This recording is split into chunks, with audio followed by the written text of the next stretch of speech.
Ikafika zamu yangu ya kuzungumza.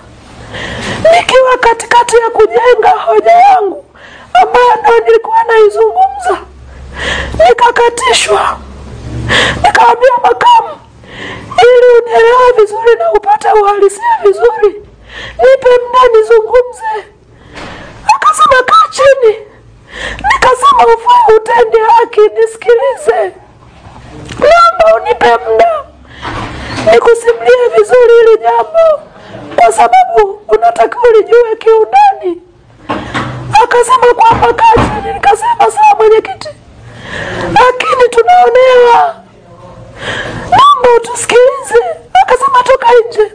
Nikasema sawa bosi wangu, natoka nje. Nikatoka. Nilipotoka nje nikamtumia message.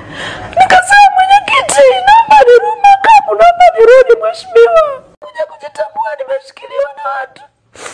Bahati nzuri, kumbe wakati malumbano yale yanaendelea, jeshi la polisi lilikuwa kwenye doria.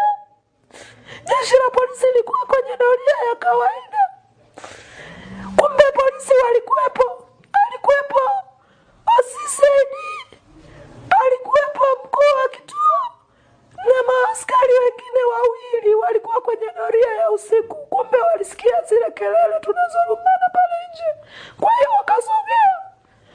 Kwa hiyo OCD na mkuu wa kituo na mawipi wawili waliona mimi nikipigwa, na nikaambia mimi na